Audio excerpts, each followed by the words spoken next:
The UK Ministry of Defence has confirmed that an F-35B Lightning stealth jet that was operating from the Royal Navy's flagship, the aircraft carrier HMS Queen Elizabeth, currently underway in the eastern Mediterranean, crashed into the sea earlier today, soon after takeoff.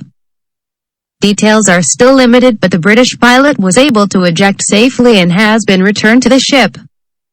The aircraft carrier is on its maiden operational cruise, and this is the first loss of a joint strike fighter while operating from the deck of an aircraft carrier or amphibious assault ship. The F-35B crashed during routine flying operations at approximately 10 a.m. UK time this morning, and no other aircraft were involved in the mishap. The UK Ministry of Defence has offered no additional details about the circumstances of the incident but has said that an investigation is now underway.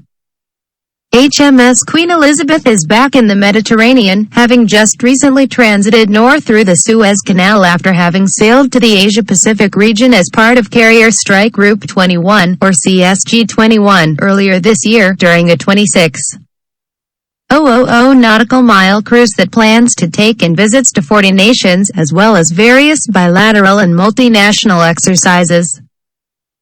The preparations within the British Lightning Force ahead of this major undertaking are something that the War Zone discussed in detail with the Group Captain Jim Beck, the station commander of RAF Marham, the home base of the UK F-35Bs.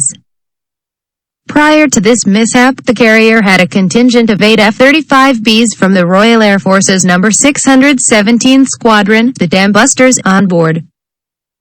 These are embarked alongside 10 similar jets from the U.S. Marine Corps Marine Fighter Attack Squadron VMFA-211, the Wake Island Avengers, home-based at Marine Corps Air Station Yuma in Arizona, but currently under British command.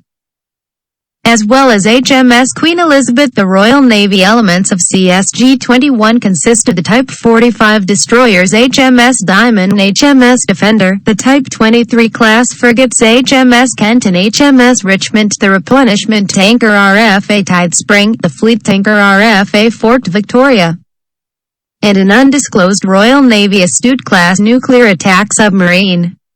They are also accompanied by U.S. Navy's Arleigh-Burke-class destroyer USS The Sullivans, and the Dutch De Zeven Provinciën-class frigate HNLMS Evertsen. CSG-21 had taken HMS Queen Elizabeth to the Mediterranean earlier this year as well, during which British F-35Bs launched their first combat missions, as part of the international coalition fighting ISIS in the Middle East.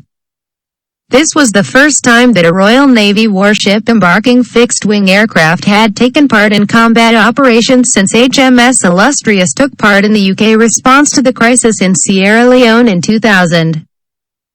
The loss of any jet fighter is a significant blow, but in the case of the United Kingdom, in particular, F-35B fleet numbers and costs have long been a point of fierce debate. To date, the United Kingdom has committed to buying 48 Lightnings by the end of 2025 at a cost of £10.5 billion. As of this morning, 24 of the jets had been delivered to the RAF, the three most recent examples arriving at RAF Marham in England in October.